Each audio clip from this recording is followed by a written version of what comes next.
vëllimin marrëdhënies shqiptaro-amerikane gjatë shekullit 20, që janë proceedings nga një konferencë e bërë në vitin 2022 dhe botimi është i vitit 2023, i redaktuar nga profesor Afrim Krasniqi dhe me disa autor nga Instituti i Historisë që janë këtu, dhe prezantimin do të bëj profesor Hamid Kabad.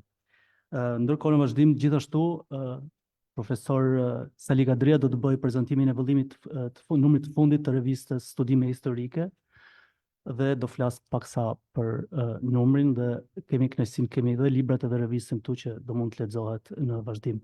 Ndërkohë unë jap fjalën pa humbur kohë profesor Hamid Kabas. Faleminderit. Nderuar profesor Meta akademik, të nderuar profesor, koleg të Institutit Historik të Historisë dhe të tjerë që na nderojnë në këtë përurim të dy librave tonë.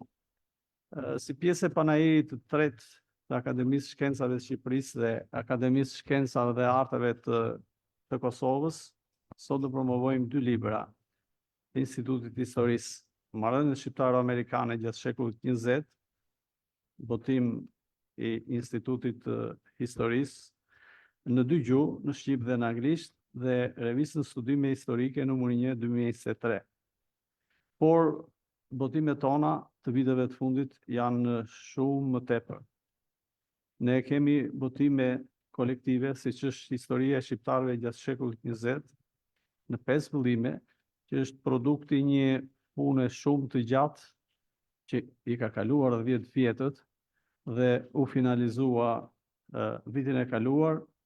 Po kështu kemi shumë studime të tjera, si monografi të shkruar nga studiuesët e institutit të botuara brenda vendit, por kemi dhe disa botime të tjera të botuara jashtë Shqipërisë, në universitete dhe shtëpi botuese me emër në Lodër e në Budapest. Gjithashtu, në botimet tona, që janë sot në panajir, janë disa libra me akte të konferencave të ndryshme, të cilat janë produkti i konferencave të mbajtura në vitin 2022, me rastin e 100 vjetorit vendosjes së marrëdhënieve diplomatike ndërmjet Shqipërisë me Shtetet Bashkuara të Amerikës, Britaninë e Madhe, Austrinë e tjerë. Po kështu janë botuar me 10 vëllime me dokumente për ngjarje e personalitete të shquara të vendit tonë. Pa e zgjatur më teme, më lejoni të kaloj në prezantimin e librit Marrëdhëniet shqiptaro-amerikane gjatë shekullit 20. Përmbledhja me studime, Marrëdhëniet shqiptaro-amerikane gjatë shekullit 20 është produkti një konferencë të mbajtur për herë të parë në Shqipëri për marrëdhëniet shqiptaro-amerikane. Së dyti është, në të kanë marrë pjesë autor nga Instituti i Historisë, nga Shtetet Bashkuara të Amerikës dhe nga Universiteti i Tiranës. Dhe së fundi, konferenca dhe botimi i akteve u mbështet dhe u financuar nga zyra e marrëdhënieve me publikun e ambasadës së Shtetit Bashkuara në Tiranë, të cilën e falenderojmë si për angazhimin, ashtu dhe për financimin. Botimi është edituar nga profesor Afrim Krasniqi, cilin e falenderojmë jo thjesht për editimin, por edhe për rolin e veçantë që ka patur në organizimin e konferencës me ambasadën e Shtetet Bashkuara të Amerikës në Tiranë. Botimi që po përurojmë përfshin studimet e autorëve si Janosh Bugajski, Bernd Fischer, Elidor Mihili, Afrim Krasniqi, Hamid Kaba, Beqir Meta, Valentina Duka, Ledia Dushko dhe Pranvera Teli Dibra, Artan Hoxha, Edonjë Qesari dhe Migena Leskoviku. Më lejoni të bëj një paraqitje të shkurtër të historisë marrëdhënieve shqiptaro-amerikane përpara se të kaloj me kontributin e veçantë të secilit prej autorëve në të botim. Viti 2022 shnoi 100 vjetorin e vendosjes së marrëdhënieve diplomatike midis Shqipërisë dhe Shtetet Bashkuara të Amerikës, që u ndërpren në vitin 1939 pas pushtimit të Shqipërisë nga Italia fashiste dhe u rivendosën në vitin 1991. Në vitin 1945, Joseph Jacobs, drejtori i misionit civil jo zyrtar të Shtetet Bashkuara të Amerikës në Shqipëri, vinte re se shqiptarët ishin të popujt më pro-amerikan në Ballkan dhe në Evropë. Por siç ka rezultuar nga sondazhet e mëvonshme, edhe në muajt e parë pas hënies së regjimit komunist, gati 79% e qytetarëve shqiptar identifikoheshin si pro-amerikan të vendosur ose të moderuar, ndaj 15% të anti-amerikanëve të moderuar dhe 5% anti-amerikanë të vendosur. 3 dekada më pas, në sondazhin e vitit 2022, konfirmoi se 70% e qytetarëve mendojnë se Shqipëria duhet t'u japë përparësi marrëdhënieve së saj me Shtetet Bashkuara të Amerikës, me indiferencë të dukshme nga shtetet vijuese, me Gjermaninë 16%, Turqinë 6.9%, Italia 2.9% e tjerë. Por perceptimi pro-amerikan është rritur jashtëzakonisht në Kosovë, sidomos mbas ndërhyrjes NATO-s dhe roli veçantë të Shtetit Bashkuara të Amerikës në vitin 1999. Sigurisht, si marrëdhënie të një vendi gjigant me një vend të vogël, këto marrëdhënie janë disproporcionale. Por mund të them një gjë që marrëdhëniet pas marsit vitit 1991 deri më sot janë marrëdhënie aktive e ndërvepruese. Ndërsa përpara këtyre viteve mund të them se ato kishin mbetur në kuadrin e simpatisë nga ana e shqiptarëve. Në këndvështrimin aktual të marrëdhënieve dhe politikës së jashtme, trendi pro-amerikan është i kuptueshëm, por në këndvështrimin studimor, dukuria meriton analizë të thelluar. Në marrëdhëniet shqiptaro-amerikane ka disa pika kulmore, por unë mendoj që 2 prej tyre janë më të rëndësishme. E para është roli i delegacionit amerikan në konferencën e parë të paqes Parisit vitit 1919-1920, ku si rezultat i delegacionit amerikan dhe i presidentit Woodrow Wilson, Shqipëria mundi të ruajë tërësinë territoriale dhe pavarësinë e saj, dhe së dyti do veçoja vitin 1999, ndërhyrjen e NATO-s në Kosovë dhe rolin po të veçantë të Shtetet Bashkuara të Amerikës në atë ngjarje. Sigurisht që ka dhe ngjarje të tjera, ka dhe që janë, domethënë, për t'u evidentuar, por mendoj që këto dyja janë më të rëndësishme. Pa bërë një analizë të historisë marrëdhënieve shqiptaro-amerikane, sepse ato janë që nga viti 1922 janë në kohën e Republikës Ahmet Zogut, në kohën e mbretërisë sa më shumë, që shënojnë një rritje, një trend më të lartë, por Shtetet Bashkuara të Amerikës ishin të pranishëm në Shqipëri edhe gjatë luftës dytë botërore, kur misionet zyrës shërbimeve strategjike erdhën në Shqipëri dhe ndihmuan rezistencën e shqiptarëve kundër pushtuesve gjerman. Sigurisht që me që jam marrë me atë periudhë, kam vënë re që angazhimi amerikan në Shqipëri nuk ka qenë aq i lehtë sikurse angazhimi në Jugosllavi apo në Greqi. Do thoni ju pse? Sepse Shqipëria, duhet pranuar, teorikisht nuk ishte pranuar në Kombet e Bashkuara. Shqipëria nuk përbënte ndonjë vend të rëndësisë veçantë për Shtetet e Bashkuara të Amerikës dhe mbi të gjitha nuk ishte pjesë e programit amerikan që quhet Lend-Lease.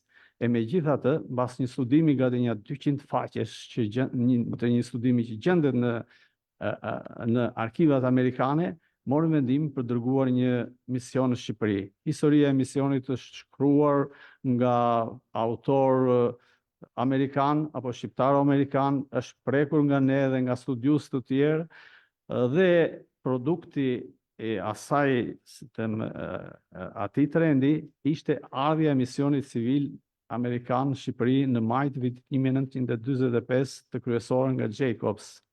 Mjafton të përmend që misioni amerikan që erdhi në Shqipëri ishte 2 herë më i madh se sa misioni zyrtar që kishte qenë në periudhën deri në vitin 1939. Dhe kushdo që ka parë dokumentet e shikojnë që erdhën me mendje për të vendosur marrëdhëniet apo rivendosur marrëdhëniet diplomatike me Shqipërinë. Por marrëdhëniet, siç e dini, nuk u vendosën ndonjëherë dhe për shkak të modelit që zgjodhi regjimi shqiptar dhe misioni amerikan u detyrua të largohej nga Shqipëria në nëntor të vitit 1946. Nga viti 1946 dhe deri në mars të vitit 1991 ne nuk kemi patur marrëdhënie diplomatike me Shtetet e Bashkuara të Amerikës, por kjo nuk është tregus që shqiptarët nuk i donin dhe nuk i respektonin Shtetet e Bashkuara të Amerikës. Populli thjesht e ka ruajtur këtë siç përmenda edhe në vitin 1945 sipas treguesve.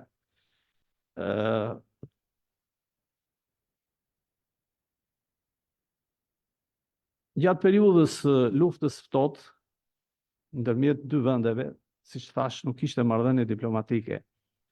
Deri në vitin 1946, iniciativën e morën Shtetet e Bashkuara të Amerikës dhe mbas vitit 1946 deri në fund të viteve 60 dhe fillim të viteve 70 e ka marrë qeveria shqiptare. Por po të shikosh dokumentacionin e kësaj periudhe, sjellja e qeverisë shqiptare, nganjëherë kaloi çfarëdo lloji caku. Shtetet e Bashkuara të Amerikës kishin marrëdhënie me të gjitha vendet e Evropës Lindore, qofshin dhe ato vende që dikur kishin qenë me fuqitë e bllokut, vendet humse të luftës si Bullgaria, Rumania e tjerë, ndërsa Shqipëria nuk ishte e tillë, e megjithatë ishte shumë e vështirë të vendosishin marrëdhënie diplomatike. Nga fundi viteve 60 e mbrapa, Shtetet e Bashkuara të Amerikës rimarrin iniciativën për të vendosur marrëdhënie diplomatike me Shqipërinë. Arsyet janë të shumta, por nuk kanë të bëjnë aq shumë me Shqipërinë se sa kanë të bëjnë me atë kuadrin e përgjithshëm të politikës amerikane për të ndërtuar ura me vendet e Evropës Lindore, sepse deri nga mesi viteve 60, Shtetet e Bashkuara të Amerikës komunikonin vetëm me kreun e bllokut komunist me Bashkimin Sovjetik. Por mbas kësaj periudhe, për të shfrytëzuar diversitetin brenda bllokut komunist, ndoqën një politikë tjetër.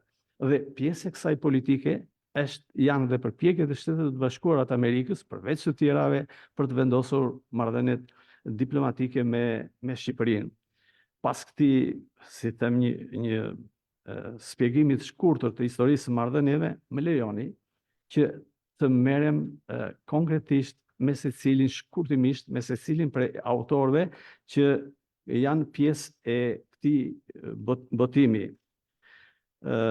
Bashkautorët profesor Ledja Dushku dhe Pranvera Teli Dibra trajtojnë marrëdhëniet ndërmjet 2 vendeve në vitet 1922-1939, duke analizuar me detaje 3 fazat e tyre, atë të vendosjes marrëdhënieve dhe tensionet shoqëruese në vitet 22-25, kushdo që është marrë me atë periudhë, e di mirë që nuk ka qenë e lehtë vendosja marrëdhënieve me Shtetet e Bashkuara të Amerikës. Kanë hezituar shumë për arsye sigurie, për arsye ekonomike, por edhe probleme të tjera. Megjithatë, ato u vendosën. Ka një farë stabiliteti në vitet 1926-28 dhe faza, mund të them, më e mirë, nëse do ta quajmë kështu, është faza e mbretërisë. Shtetet e Bashkuara të Amerikës ishin i pari vend që njohën, i pari vend nga vendet perëndimore që njohën mbretërinë e Shqipërisë dhe fill pas tyre e njohu edhe Anglia, e njohu edhe Franca, edhe Jugoslavia dhe të tjerë vende.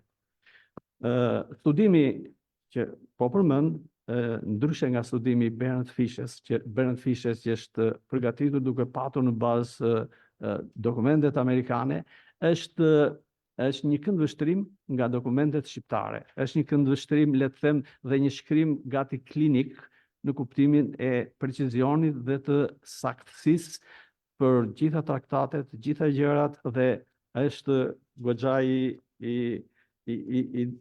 i dokumentuar. Mbase është i pari studim që hartohet me dokumente shqiptare.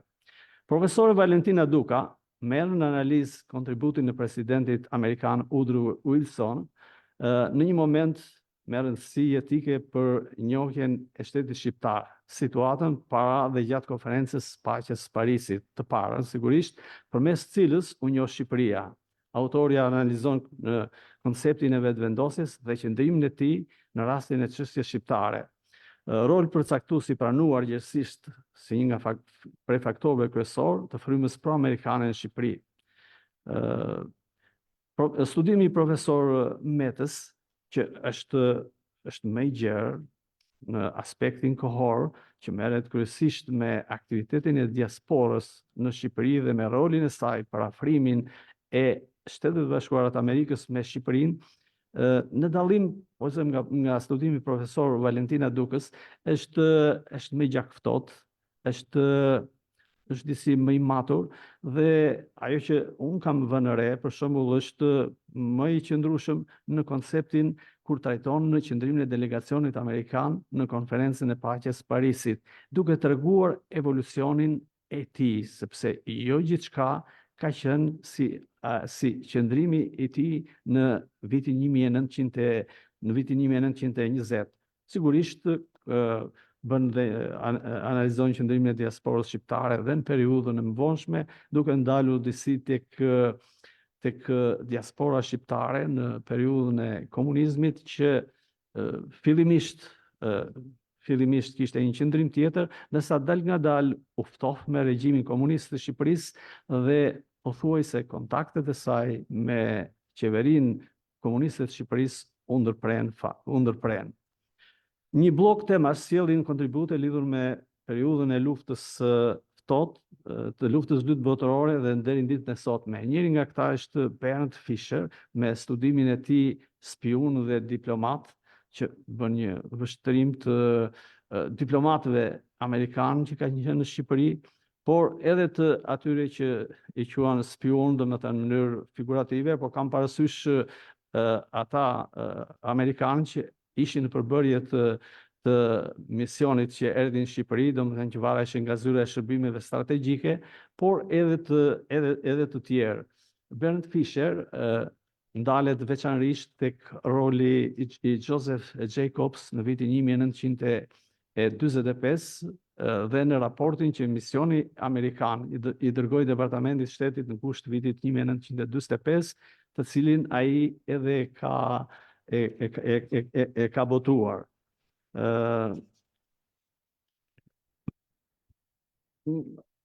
Bashkautorët, doktor Artan Hoxha dhe doktor Edon Qesari, me studimin 1946, shndërrimi i Amerikës në tjetrin ideologjik në periferisë, ka një qasje tjetër jo tradicionale ndaj historisë marrëdhënieve të Shqipërisë me Shtetet e Bashkuara të Amerikës. Ata e shpjegojnë fillimin e luftës ftohtë me armiqsi ndërmjet dy vendeve përmes një ngjarje lokale apo periferike, siç ishte tharja e Knetës Maliqit në vitin 1946, ku dozat e armiqësisë prekin jo vetëm njerëzit lart, por edhe ata poshtë.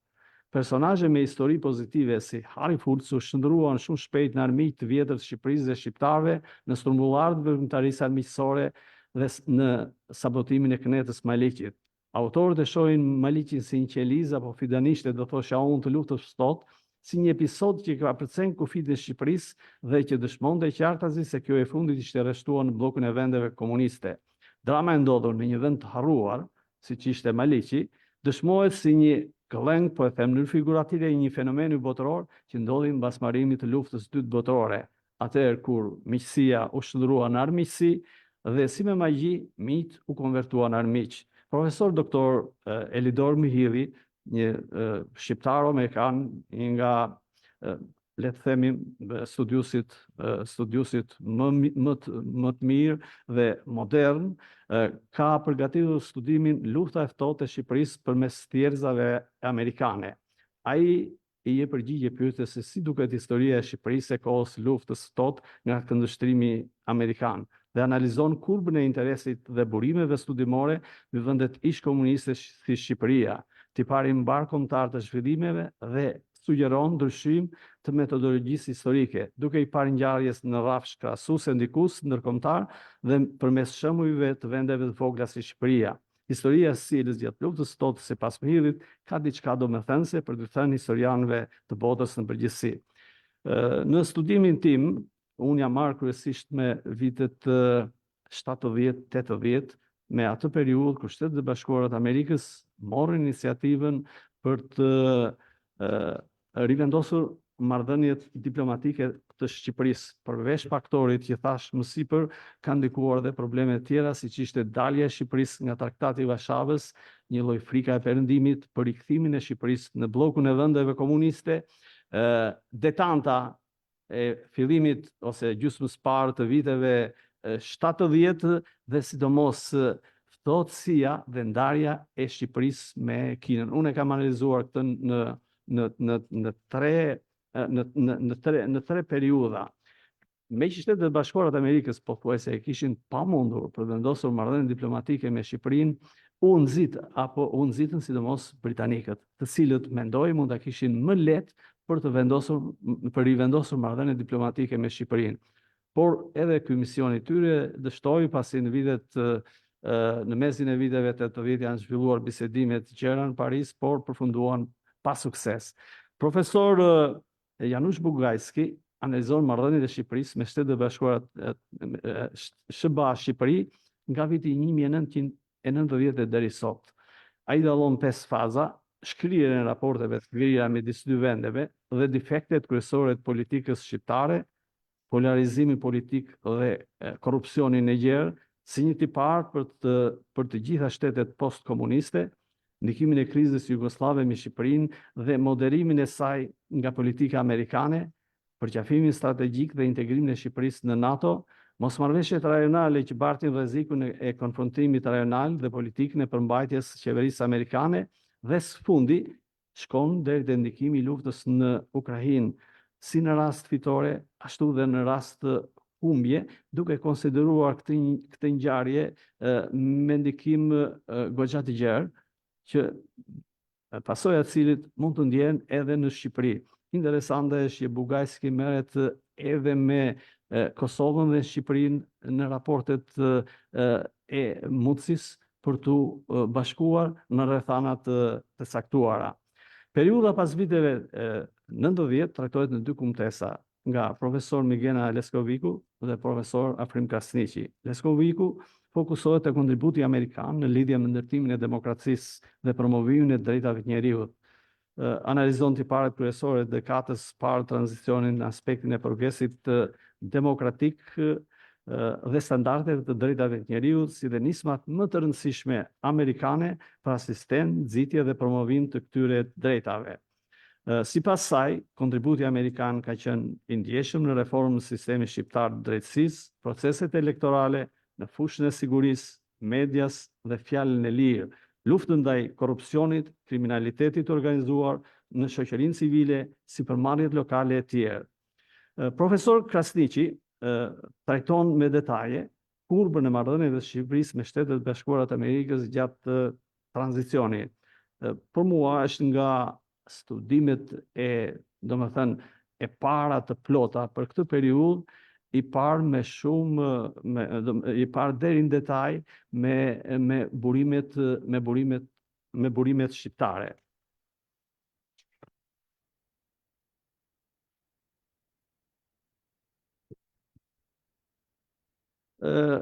Marrëdhëniet midis vendeve nuk mund të shihen si produkti fateve dhe irrastive, as një mbështetje e mirëqenie dhe përjetshme, por si një tregues besimi dhe partneriteti, bashkimi interesash dhe njësimi synimeve sotme shoqërisë shqiptare për jetësimin e shtetit të drejtës dhe një standardi më të lartë të demokracisë funksionale, integrim të plot euroatlantik dhe rritje të imazhit e rolit kolektiv të faktorit shqiptar në Evropën juglindore. Siç thash, studimi është mbështetur qerësisht në burime shqiptare, por edhe në disa nga botimet më të njohura të kësaj periudhe. Shumica e historianëve i largohen kësaj periudhe, e konsiderojnë më shumë si një fushë të politikës, por si them, kontributi i veçantë i profesor Krasniqit, i Miguel Leskovikut, ose edhe i Janosh Bugajskit, është që janë marrë edhe me këtë periudhën e tranzicionit, që them që është një kontribut i rëndësishëm në këtë botim. Unë përfundova, më duhet të them dhe të falenderoj nga zemra të gjithë kolegët që morën pjesë në hartimin e këtij votimi. Duke filluar me studiusit nga Shtetet e Bashkuara të Amerikës, duke filluar me studiusit, duke përmendur studiusit nga Universiteti i Tiranës, por edhe stafin e Institutit të Historisë, dhe në veçanti profesor Krasniqin, që ishte, si them, ideatori për ta realizuar këtë projekt në kuadrin e ASAS. Një falenderim më duhet të them edhe për përkthyesjen e këtij qëllimi, sepse unë e përmenda që është në gjuhën angleze, Anri Pashaj. Një falenderim të veçantë për përsërisë dhe një herë ambasadën amerikane për jo vetëm për mbështetjen financiare, por për mbështetjen e studiusëve amerikanë që erdhën në Shqipëri dhe mbi të gjitha për asistencën e tyre për të përgatitur një studim që unë e mendoj shumë serioz. Dhe ju ftoj atyre që nuk e kanë lexuar ta lexojnë, sepse nuk gjen studim më të plot në kuptimin e pothuaj të gjithë shekullit 20, duke edhe të 20 vjeçarëve të parë apo 30 vjeçarëve të parë të shekullit të 21. Faleminderit. Faleminderit profesor Kaba. Desha vetëm të shtoj një gjë, duke lexuar këtë libër, dy gjëra dalin ndër shumë tjera në pa, dhe do më falësh Sali. E para është një konstancë, një qëndrueshmëri e mbështetjes së Shtetet e Bashkuara për popullin shqiptar, pavarësisht përthyerjeve me qeveritë lokale këtu. A thua se ne jemi një nga ato popujt e përzgjedhur, si thuash, dhe e dyta është fakti që marrëdhëniet janë shumë intensive, pavarësisht se janë vetëm 100 vjet e pak, janë shumë intensive. Dhe ky intensitet kërkon shumë punë nga ana e autorëve, studiuesve për t'i zbërthyer ato, dhe në veçanti, meqense e përmendi dhe profesor Kaba, pjesa e tranzicionit ton, që tash është në këtë libër, si thua, është hapur një derë për të studiuar me autorët si profesor Krasniqi, Bugajski dhe Leskoviku, ka padyshim nevojë për studime të thelluara, sado të vështira. Unë dua t'ja kaloj fjalën profesor Sali Kadris, është redaktori shkencor i revistës Studime Historike. Para se t'i kaloj fjalën, desha vetëm të konstatoj një gjë që ndoshta ju të gjithë e dini, por unë me krenari e them, revista Studime Historike ka patur numrin e saj të parë me një emër tjetër në vitin 1947 dhe për ne është një revistë shumë e rëndësishme në institutin tonë. Faleminderit.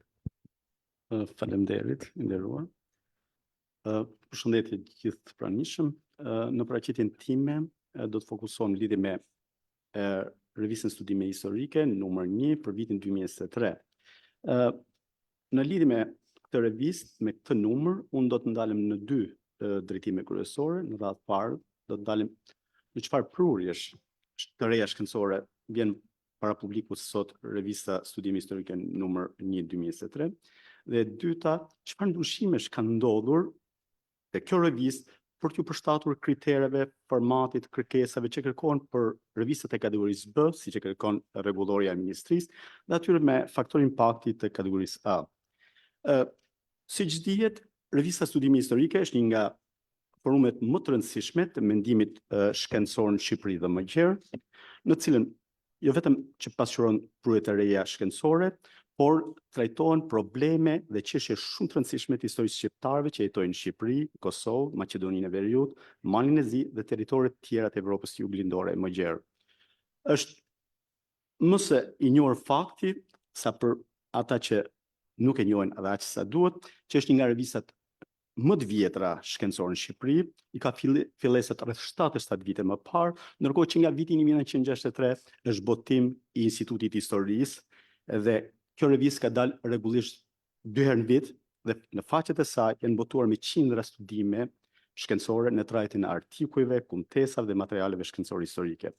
Kësaj herë revista Studime Historike, numër 1 2023, vjen me 9 artikuj shkencor, një kumtesë si dhe 2 dokumente që trajtojnë problemet e marrëdhënieve shqiptaro-jugoslave të fillimit viteve 1930.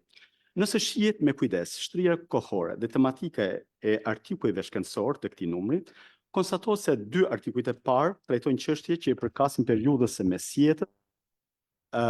Artikulli pasues merret me problemet e shpërnguljes së shqiptarëve nga Kosova gjatë viteve 30, ndërkohë 5 artikujt e tjerë në vijim trajtojnë probleme dhe çështje me rëndësi që lidhen me historinë e Shqipërisë gjatë periudhës së komunizmit.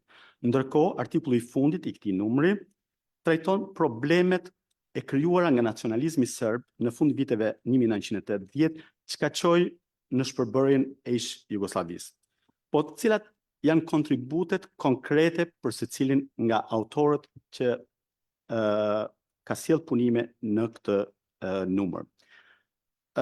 Edmond Malej, kërkues shkencor në Institutin Historisë të Akademisë së Shkencave të Shqipërisë, vjen në këtë numër me artikullin shkencor përpjekjet e para të Balshës III dhe nënës tij Helenës për marrjen e Shkodrës me rrethina në fillim të shekullit 15.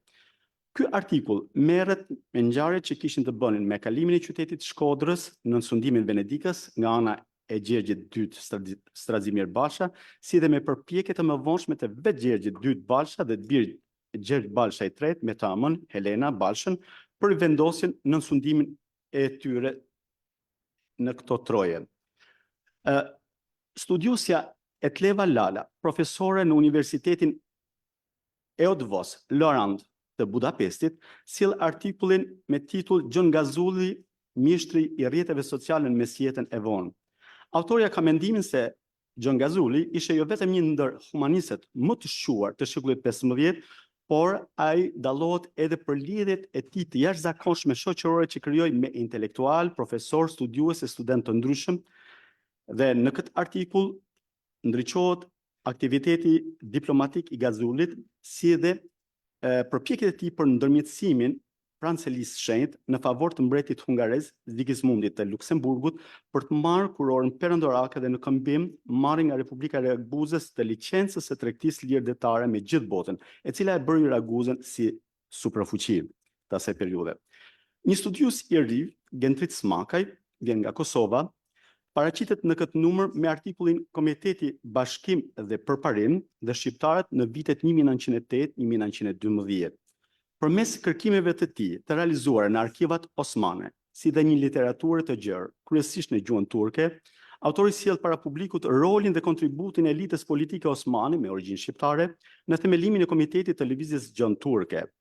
Mbështetur në burimet osmane, ai përforcon mendimin e mëparshëm të historiografisë shqiptare se divergjencat që u krijuan pas vitit 1908 mes shqiptarëve dhe gjon turqve ishin rrjedhoj e mosmbajtjes së premtimeve nga ana e gjon turqve. Studiusi tjetër, Armend Mehmeti, nga Instituti i Historisë Ali Hadri në Prishtinë, paraqitet me artikullin me titull Midis dëbimit dhe asimilimit, përpjekjet për shpërnguljen e shqiptarëve nga Kosova, konventa turko-jugoslave vitit 1938. Autori në shkrimin e tij ka mendimin se edhe në dekadat e parë të shekullit 20, drejtuesit e shtetit jugosllav, kryesisht ata serb, nuk hoqën dorë nga projektet dhe politika ekspansioniste. Por më tepër, kjo mori një dimension akoma më intensiv në vitet 30 të shekullit 20. Risia e këtij artikulli qëndron në faktin se shtjellimi dhe analizimi i këtij problemi shihet njëherësh në 4 komponent të rëndësishëm. Së pari në përpjekjet e pushtetit serb për shpërnguljen e shqiptarëve në masë, në diskursin politik në Serbi, politikat turke të emigracionit dhe përpjekjet e shtetit shqiptar për të penguar shpërnguljen në masë të shqiptarëve. Gjon Boriçi, kërkues shkencor në Institutin Historisë të Akademisë së Shkencave të Shqipërisë, sjell artikullin Një vështrim në terma politik ekonomik ndërmjet Shqipërisë dhe Jugosllavisë me fokus në periudhën 1945-qershor 1947. Në trajtesën e tij, autori i rezulton se mjaft prej problemeve të marrëdhënies së ngushtë dhe jetë shkurtër mes dy vendeve ende nuk janë trajtuar sa dhe si duhet. Autori ka mendimin se problemet që linden mes dy vendeve ishin kryesisht të karakterit ekonomik dhe se ato lidhen kryesisht me ndikimin e madh që ushtroi politika jugoslave mbi vendin tonë. Në artikull arret në përfundimin se për shkak që leadershipi i ri jugoslav kishte ndihmuar jo pak nga ana politike në krijimin e Partisë Komuniste Shqiptare, shteti jugoslav përfitoi prej saj, duke arritur që brenda 2 viteve përmes mekanizmave të shumt ekonomik të vendosë një kontroll të plot ekonomiko-politik mbi Shqipërinë. Studiuesit Beqir Meta dhe Hasan Bello të Institutit Historisë të Akademisë së Shkencave të Shqipërisë vinë me artikullin shkencor Emigracioni shqiptar pas luftës së dytë botërore. Trajtesa e tyre ka në fokus jo vetëm emigracionin ekonomik shqiptar, por edhe atë politik në mbarim të luftës së dytë botërore. Autorët sjellin një vështrim të ri mbi organizimin e grupimeve politike shqiptare të krijuar në Shtetet e Bashkuara të Amerikës, në Evropë, në Turqi, por edhe në vende tjera, si dhe përpjekjet e tyre në bashkëpunim me vendet perëndimore për përmbysjen e regjimit komunist në Shqipëri. Ata kanë shqyrtuar me kujdes fraksionet e ndryshme që u krijuan në mesin e grupimeve politike shqiptare, e cila lidhej me qëndrimin që do të mbanin ndaj regjimit komunist në Shqipëri. Po kështu, në artikull analizohet dhe qëndrimi i mbajtur nga qeveria dhe diplomacia peruese e regjimit komunist për kontrollin dhe instrumentalizimin e emigracionit shqiptar. Etleva Smaçi, nga Akademia e Forcave të Armatosura të Shqipërisë, paraqet artikullin Diplomacia ushtarake kineze në kuadër të marrëdhënieve Shqipëri-Kinë, një trajtesë nga arkivat shqiptare për periudhën 1963-1975. Mbështetur në dokumentet e Arkivit Qendror të Forcave të Armatosura të Shqipërisë, artikulli trajton raportet diplomatike mes Shqipërisë dhe Kinës nga viti 1963 deri në vitin 1975, me fokus kryesor bashkëpunimin e tyre në fushën ushtarake, nga momenti intensifikimit të marrëdhënieve ushtarake deri në bjerrjen e tyre, dhe autoria arrin në përfundimin se qasja e diplomacisë ushtarake kineze synonte të shkurajonte çdo përpjekje shqiptare për një aleancë të mirëfillt ushtarake apo për iniciativa në fushën e mbrojtjes dhe të sigurisë, të cilat binin ndesh me politikën e jashtme të Kinës. Studiuesi Amit Kaba, kërkues shkencor në Institutin e Historisë në Akademinë e Shkencave të Shqipërisë, vjen me artikullin Tentativat e Britanisë së Madhe për të normalizuar marrëdhëniet me Shqipërinë në dekadat e fundit të shekullit 20. Mbështetur në burime arkivore britanike, shqiptare dhe amerikane, në artikull theksohet se karakteristikë kryesore e kësaj periudhe është qasja e re e qeverisë britanike ndaj çështjes së rivendosjes së marrëdhënieve diplomatike me Shqipërinë, e cila ndryshe nga 2 dekadat pararendse mori e para iniciativën për të rivendosur marrëdhënie diplomatike me Shqipërinë. Autori mendon se shkaqet e këtij ndryshimi duhet shihen në qëndrimin e Britanisë së Madhe dhe ato janë të shumta. Në këtë artikull arrihet në përfundimin se fleksibiliteti i treguar nga ana e qeverisë britanike nuk u shoqërua me një qëndrim më elastik nga ana e qeverisë shqiptare. Besim Qeriqi, nga Fakulteti i Studimeve Kroate të Universitetit të Zagrebit, sjell artikullin Gazimestani, lindja e një miti. Në këtë artikull trajtohet çështja e mitizimit të datës 28 qershor, që lidhet me betejën e Fushë Kosovës nga ana e historiografisë serbe. Autori i këtij punimi mendon se më tepër se për kujtim i një ngjarje historike, te kjo datë mishërohet ndjenja e hakmarrjes serbe ndaj popujve të tjerë. Tezë kryesore e këtij artikulli është mendimi se në fund të viteve 80 të shekullit 20, një popull i tërë u nxit dhe u mobilizua nga Slobodan Miloševići. Ngjarjet që ndodhen më vonë vërtetuan faktin se slovenët, kroatët, bosnjakët dhe së fundmi shqiptarët, në momentin që nuk pranuan nënshtrimin serb, u përballën me luftra të njëpasnjeshme, ku faktori kryesor ishte politika nacionaliste serbe me në krye liderin e saj Slobodan Milošević. Në rubrikën materiale shkencore dhe kumtese, studiuesi Halim Kurellku nga Maqedonia e Veriut sjell kumtesën me titull Shtrirja e kryengritjes shqiptare të vitit 1912 në krahinën e Dibrës, ndërsa studiosja Emine Arifi Bakalli nga Kosova publikon 2 dokumente që i përkasin fillimit të viteve 30 shekullit 20, të gjetura në arkivin diplomatik jugoslav në fondin Zbirka Vojislava Marinkovića, në fondin për Shqipërinë, ku këto dokumente në revistë paraqiten me titullin Porositë e mbretit Zog drejtuar Jugosllavisë apo premisat bazë për marrëdhënie të mira qinjësore shqiptare-jugoslave dhe shoqërohen me një trajtesë të thukët në formën e një analize për përmbajtjen e tyre. Gjithashtu, në fjalën time do përpiqem të ndalem shkurtimisht edhe në risit në ndryshimet që kanë ndodhur me revistën Studimi Historike, qoftë në formë, qoftë edhe në plotësimin e kritereve për të arritur kategorinë B dhe A, ose revistave me faktor impakti. Revista Studime Historike vazhdon të jetë një ndër revistat shkencore më serioze në Shqipëri, e cila vijon të ndjek traditën e pasur të krijuar prej vitesh. Kushdo nga studiuesit, brenda dhe jashtë Shqipërisë, që ka botuar shkrime shkencore në këtë revistë, besoj se ka krijuar ndjesinë se kriteret për botim në këtë revistë janë rigoroze. Përpara se të publikoj rregulloria për krijimin e regjistrit shtetëror të revistave shkencore që botohen në Republikën e Shqipërisë, miratuar me urdhrin numër 36, datë 24/1/2023 të Ministrisë së Arsimit dhe Sportit, revista Studimi Historike kishte nisur punën për përshtatjen e saj në përshtatje me kriteret që kërkohen për revistat me faktor impakti.